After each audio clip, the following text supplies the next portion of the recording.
Bonjour Nathalie, Bonjour Camille. tu vas bien? Très bien, merci. Merci de m'accueillir chez toi aujourd'hui pour cette interview. Donc tu es fondatrice et CEO de We Belong. Oui. Est-ce que tu peux nous dire un petit peu We Belong, c'est quoi? Alors We Belong, c'est une plateforme de promotion des solutions et des innovations durables. Donc voilà, on essaie d'être un accélérateur du changement pour connecter les consommateurs à consommer de manière plus responsable et donc essayer d'arriver à faire partie de ce changement de paradigme que l'on essaie de promouvoir. Et alors, c'est quand même très spécialisé, enfin c'est vraiment une idée. Comment est-ce que tu es arrivé à créer du coup We Belong? Qu'est-ce qui t'a amené là? Alors après 25 ans d'expérience dans le sponsoring, l'événementiel et la communication stratégique pour les marques, j'ai été expatriée 5 ans par un groupe de communication en Chine, D'accord. à Pékin, et notamment en amont des Jeux Olympiques, où j'avais déjà participé à 5 Jeux Olympiques avant Pékin. Et du coup, en rentrant au siège à Paris fin 2010, j'ai été amenée à travailler sur des nouveaux enjeux stratégiques pour les marques qui étaient liés au développement durable. Donc le sport est un enjeu stratégique parce que première audience de télé dans le monde. Et donc je me suis basée sur ces nouveaux contenus et ça m'a passionnée. J'ai absolument adoré. J'ai fait une recommandation stratégique, j'ai travaillé sur des plans internationaux pour le groupe et c'était vraiment porté par une vision du directeur général à l'époque. Et quand on a préparé tout un plan de communication, d'investissement pour aller sur ces nouveaux enjeux, le, le directeur général a démissionné. Et quand il est parti, son successeur ne portait pas cette vision et pour moi c'était impossible de retourner en arrière. Donc j'ai démissionné et j'ai créé We Belong. D'accord, c'est une belle aventure. Mm. Et alors, si tu devais me prendre avec toi dans ton quotidien, qu'est-ce qu'on ferait et quelles sont tes responsabilités? L'idée, c'est vraiment de pouvoir se rendre un peu plus compte, c'est quoi ton métier dans la pratique, les Ah, gros... très varié parce qu'on a j'ai 4 activités un peu parallèles. Alors celle qui prend le plus de temps, c'est l'organisation de forums. D'accord. Donc ce sont des événements qu'on organise à Pékin et à Shanghai chaque année, des événements annuels. Et où on invite des pionniers, des leaders du monde entier et de Chine à justement promouvoir cette nouvelle vision, les best practices, des innovations disruptives. Je vais donner un exemple pour le plaisir, parce que l'année dernière, on a invité une entreprise de Taïwan qui fabrique du papier de pierre. Ah ouais. Plus besoin de couper les arbres. On a également invité Pignatex, qui est une entreprise qui fait du cuir avec des feuilles d'ananas, cuir végétal, voire vegan. Donc plus besoin de tuer les animaux. Donc ça, c'est vraiment des innovations disruptives. Et après, pour équilibrer et convaincre notre audience que ce monde dont on fait la promotion est vraiment en mouvement, on invite aussi des multinationales comme Ikea, comme Renault sur l'économie circulaire, comme Airbus sur l'innovation durable pour leurs avions, qui est un levier d'enjeu de compétitivité en Chine, c'est-à-dire ils ne vendent plus d'avions au gouvernement chinois s'ils ne peuvent pas prouver l'innovation durable. Donc voilà, c'est vraiment l'idée d'inviter des pionniers, des entreprises, des acteurs du changement, de partager ça. On invite aussi des artistes. Pourquoi? Parce qu'on essaie de mettre les gens en conscience et de les connecter au cœur et pas au mental. Et l'idée, c'est si on veut qu'il y ait un changement de comportement, il faut vraiment que le changement existe à l'intérieur de soi et pas qu'à l'extérieur. Donc on a vraiment nous-mêmes une approche super innovante et on invite des artistes pour que justement on fait le lien entre art et développement durable. On a une approche holistique et on a des moments où on essaie de mettre les gens en pleine conscience. On a fait un dîner en conscience sur les 5 sens, avec même dessert. Nos invités ont mangé le dessert en silence, avec gratitude, avec tout un accompagnement pour les reconnecter à l'acte de manger. Donc voilà, donc ça c'est le forum. Ouais. Après, on lance un guide digital sur les éco-gestes universels pour que chacun puisse faire sa part, telle la légende amérindienne du colibri.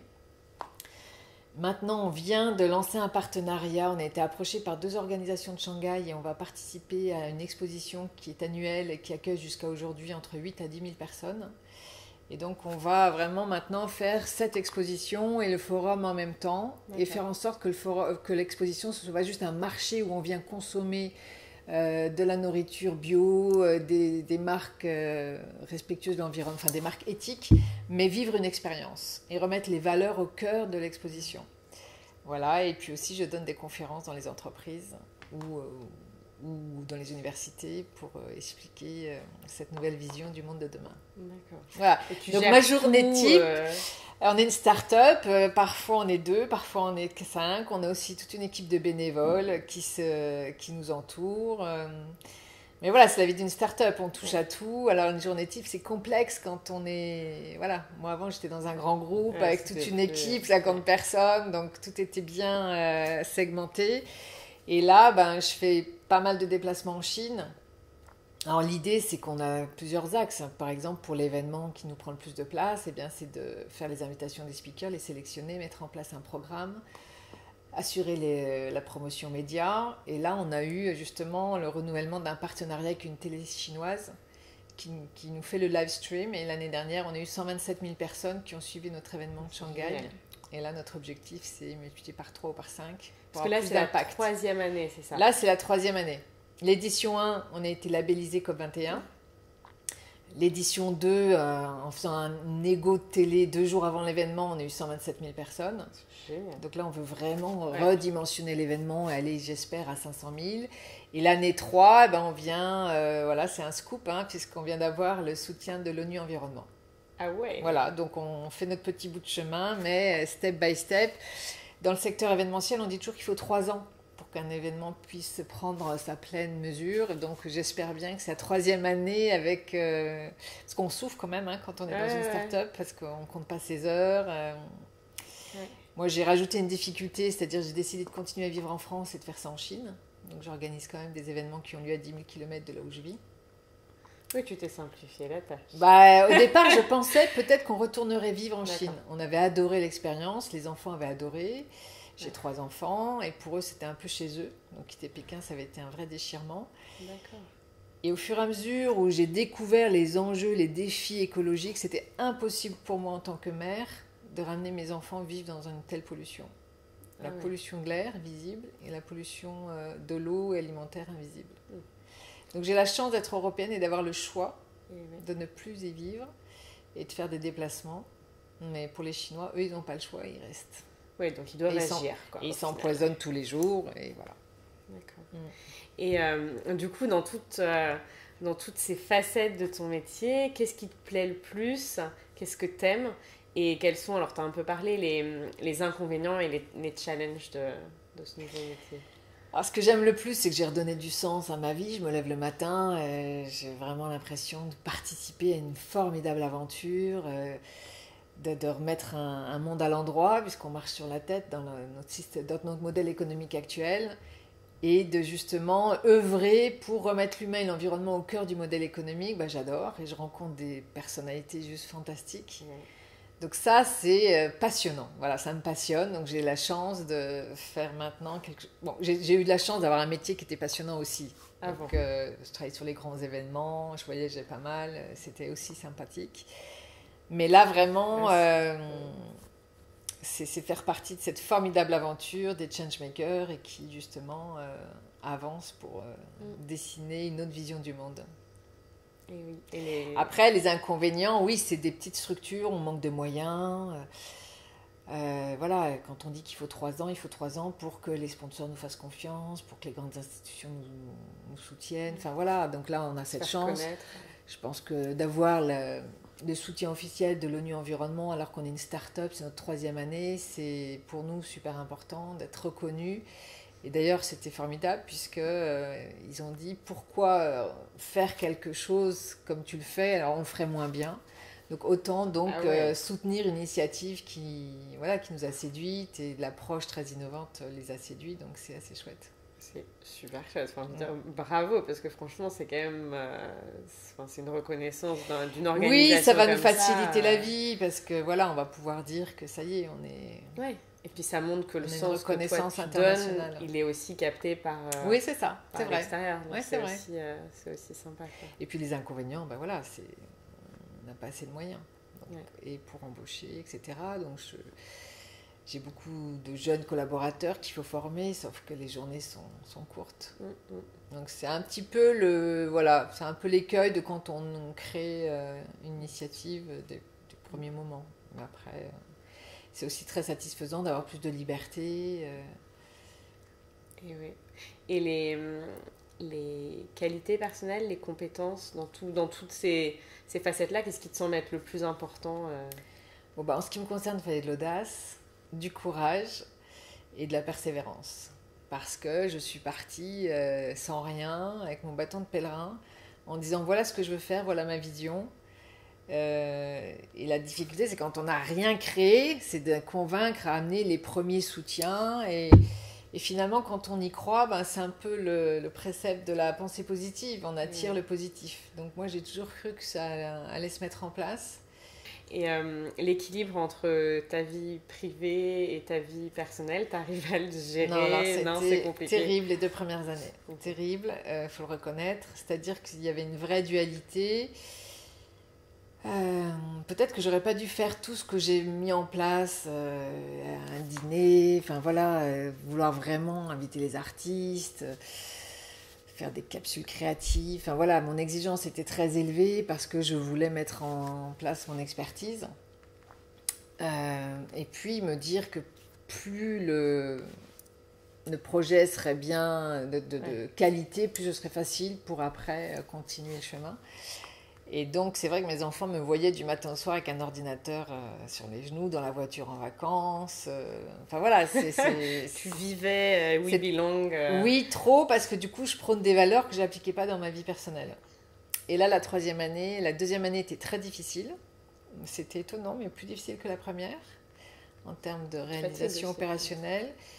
Et voilà, après la deuxième édition, ma décision était prise. Ce n'était pas possible d'aller à l'encontre des valeurs que je prône, en fait. Donc là, j'ai vraiment remis le curseur au bon endroit.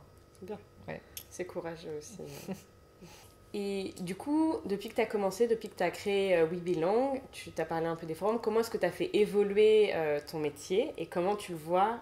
C'est quoi ta vision dans le futur de ton métier We Belong?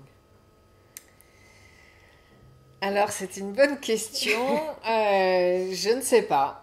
Je crois que c'était une formidable collaboration de faire ça avec la Chine. Pourquoi la Chine? Parce que d'abord, je rentrais d'une expatriation, que c'est quand même le marché prioritaire des marques internationales.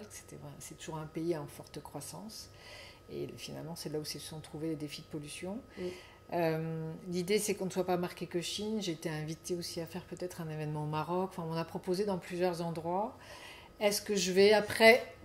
Je crois que mon envie serait d'arriver à trouver des équipes en local qui gèrent l'opérationnel et que moi je serais concentrée sur les contenus. C'est ça qui me passionne. Voilà, et puis bon, on a déjà encore un autre projet que je vais lancer bientôt à Paris sur justement des rendez-vous mensuels avec des diffusions de documentaires et des échanges. Voilà, c'est un projet qui me tient à cœur et qui est géré depuis 5 ans par un de mes partenaires à Shanghai. Donc j'ai décidé de le lancer à Paris. Donc voilà, de ne pas toujours courir à droite à gauche et d'avoir des relais pour que justement je sois un peu plus posée. Après, pour l'avenir de We Belong, non, je sais pas, il y a tellement de choses qui se présentent tout le temps, il y a tellement d'aventures qu'à mon avis, tout est ouvert. Oui, puis tu as plein d'idées, j'imagine. Hein. Oui, ça, donner vie. Oui, c'est clair. Va... Ouais, ça, après, c'est de les canaliser, quoi. Ouais.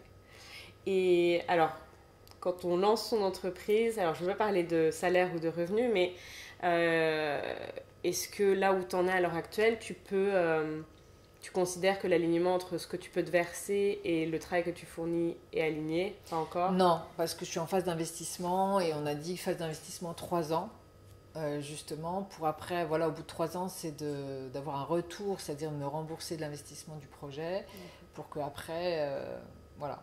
Mais non, à ce jour, non. Et c'était pas de toute manière une motivation à la base quand tu as lancé ce projet-là? Non, j'avais la chance, j'ai eu un poste important, j'avais des économies, j'avais de quoi me lancer dans l'aventure. Et oui. Et si on revient un peu sur en quoi ce métier te rend heureuse et donne du sens à ta vie? Parce que j'ai vraiment j'ai l'impression de participer à vraiment quelque chose de formidable et se lever le matin en disant on va faire du bien à la planète et redonner peut-être aussi à l'humain. Alors évidemment sur le social et sociétal c'est plus complexe en Chine, mais les questions sur l'environnement sont plus consensuelles. Mais c'est formidable, c'est très enthousiasmant et il y a plein de choses qui se réalisent, qu'on découvre, comme toutes ces innovations qui sont absolument fantastiques. L'imprimante 3D, voilà, on avait invité une entreprise de Shanghai qui imprime des maisons en imprimante 3D en une journée, en 24 heures. Wow. Impact sociétal, beaucoup moins cher en termes de construction, et impact environnemental, puisqu'il ne reprend que des déchets de chantier. Et il a été choisi, notamment cette entreprise a été choisie par Dubaï pour créer le musée du futur en imprimante 3D. D'accord. Voilà, donc c'est réjouissant, on voit toutes ces solutions qui émergent tout le temps, et on a du mal à couvrir maintenant, parce qu'elles sont vraiment de plus en plus nombreuses. Il faut les montrer, c'est vraiment chouette. Oui, c'est ça, il faut partager, comme ça redonne... Ça se sent moins seul aussi. Ça redonne de l'espoir aux gens, les gens ils sont contents qu'on leur partage les solutions. Voilà, et ça leur fait du bien. Bonne nouvelle. Voilà, donc c'est... Donc c'est aussi un impact en fait... L'impact que tu as via We Belong, c'est aussi donc de redonner de l'espoir, de promouvoir... oui, c'est ça, et de dire aux gens de redonner un sens à leur vie, c'est-à-dire de vivre beaucoup plus en conscience. Et donc c'est vraiment une approche qui est aussi personnelle et qui rend plus heureux. Parce que plus on vit en conscience, plus on se connecte à l'instant présent, plus on a cette vision du monde que si on veut être heureux, comme le dit le Dalai Lama, c'est une discipline, le bonheur est une discipline. Et donc ça fait partie de notre démarche. C'est-à-dire que voilà, on s'adresse vraiment à l'humain, et pas juste à l'humain en tant que consommateur, mais en essayant vraiment de le reconnecter à soi. Parce que pour nous, la solution, elle est là. Donc voilà, donc c'est réjouissant. Et finalement, une citation ou un conseil de vie que tu aurais à partager avec les gens qui regarderont cette vidéo?